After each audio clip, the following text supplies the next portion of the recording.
Welcome to episode 7 of Passionate Folks. This is a blog and video series about the people who live right here in Norfolk. I sit down with them, have a conversation, ask them about their stories, their passions. I'm excited to present the next guest. Welcome to Passionate Folks. I'm Emily. I love to ask questions and get to know people better. Today I'm here with Dan. Hey Dan. Hey there, how are you? Great. Excellent. Might you stop by for coffee? Yeah, well, nice to have me. I'm really delighted. So we already had a good chat, but for people that don't know you, can you tell us a little bit more about you, where you live, and what you do? Yeah. My name's Dan Fewings, and I was a Simcoe boy, an SCS grad growing up. From 0 to 18, I lived in Simcoe. And then I think I lived in Brantford for a year, lived in Dover for a bit, and then followed a gal up north to Peterborough, or Lindsay, and I ended up spending 28 years there teaching high school. Loved every minute of it, a bunch of different experiences. And when I retired in 2014, I thought, my ma's not doing so well down there. It's going to need some attention. And also followed a friend here, and bingo. And now I live just outside of Simcoe, in between Simcoe and Victoria on Highway 24. Great, I'm so glad you took time to have this little chat. I want to go know more about you today, and I'm going to be asking some questions. Yeah. But first I ask you to pick a spot that means something to you in Norfolk. So maybe start by telling us where we are and why you picked this place. Well, I love this place, not only for the food, although in my new machination I'm more careful what I eat, so I only have one crepe a week. But I love this place because Jim and Penny, the owners, are good friends. They've hired me to play here. They give the artists freedom to be a little zany here. They're good to their staff. They run a good ship. And I love the outside in the summer. It's rocking. They do a great job getting lots of music in. I think they have music all July, August, and September, like a whack of things. And I also, a few neat experiences sort of got born out here. I have a character, I do the song chef, and they were like the first ones to say, oh, you've got to come in and do it. So. I love what you're talking about. Like, you're involved in so many things into your retirement that you seem to really enjoy the art. Is that the main thing you're passionate about, or? Well, I like joy spreading, and the most rewarding thing I think I do is my gal Rosie and I, after we had a trip to Newfoundland, and after I did a tour of Newfoundland, we picked up on the kitchen party notion, and so we have a little duet called the Kitchen Party Orchestra, and we go to the seniors' homes and the respite center in Hagersville and Simcoe, and we give them the folks their instruments to play with us, so they're part of it. They're getting some exercise, and that is joy spreading 101. So spent a lot of time away from Norfolk, decided to come back to Norfolk in your retirement. So tell me, like, if you don't have a gig, if you're not involved in something, like, what do you do to hang out, to relax? Where do you like to go? Well, I love the geography, so I always like going down to one of the many shores while they still exist. Yeah, so Port Mercy's a little small this year. Yeah, oh my gosh, yeah. I love, and are you a beach guy, or? Not in the summer, I'm not, but I am, sort of going to the water for answers kind of a guy. Okay. You know what I mean? Yep. The Leonard Cohen dimension. And so Long Point was always like hugely special as a kid, I spend a lot of time at the Simcoe Little Theater. That's a great organization, and they're doing fun, and they're welcoming, and so I'm going to play coming up that I'm doing. And you don't seem to have too much downtime. Like, you seem to keep pretty busy. Keeps me out of the housework, that's for sure. Out of the home. He's all busy making some ass right now, sewing, Yeah. And so... Is it hard to get artists to come and play here, or... are they curious about wanting to see Norfolk? And see what and you know what? Like, more people, like, house concerts are amazing too. Like, and I was never a musician on the road. I did 2 1-month tours with a student, and I had a buddy of mine, Jimmy Boskill, who was a student of mine. He said, when you retire, we're going on tour. My son is in a band, the May Hemingways, so he traveled lots east, so he booked us from Peterborough to Newfoundland, 24 gigs and 26 nights. Both, but you make, as a musician, you make way more at a house concert and play more concerty, less with people listening. No.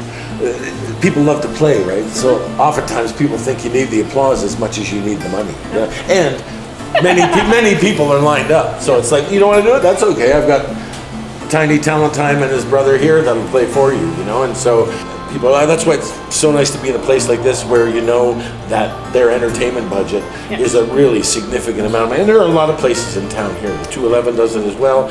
Even the Norfolk has a whack of music, and it's getting bigger around here with all the with the craft beer industry, the wine industry. All those places are looking for some entertainment to get their clients in. So I think it's it's going to be significant. It's just a tricky game.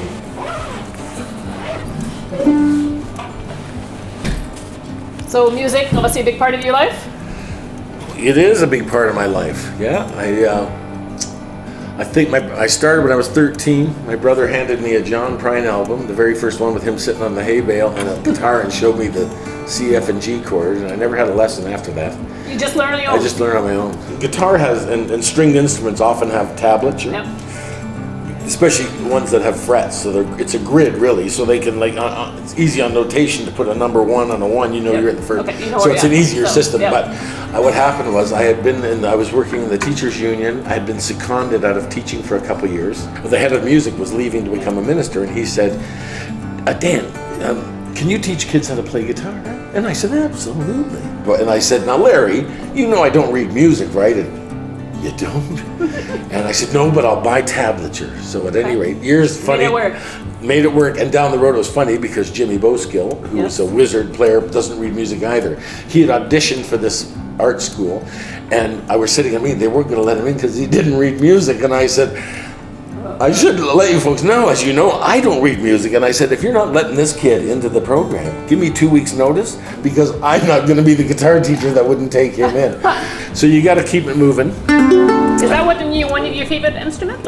It's a Latin instrument. It comes from the Andes, so Bolivia, Peru, Ecuador, Chile.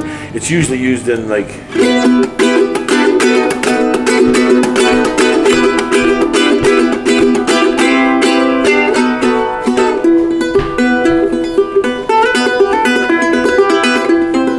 But then I found, being sort of a folky dokey player too, it's like a good bluegrass instrument too, and it's like in the day and age of cutbacks, when the bluegrass bands start firing the banjo player and the mandolin player, you get both with one. Show up with this one, you're good. You're good at drumming gig. That's right. Perfect. And this is a charango, and it is higher up. So I started with one of these. And I'm a big fella, so it's and you don't need that strap. It sticks right in your belly button. You couldn't peel that off with a crowbar. All right, so you do some improv. I do. So give me a title to a song never before written. It can be anything. Let's go with the Bikini Crepe, I guess. Bikini Crepe? We're here, the Crepe House.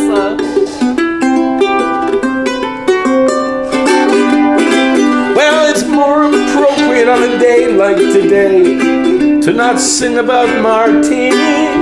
So let's think while we're in the land of sand about a crepe martini. No pina colada beside you now. No way, it's done somehow. Here comes the customer now. He's probably gonna order the crepe bikini.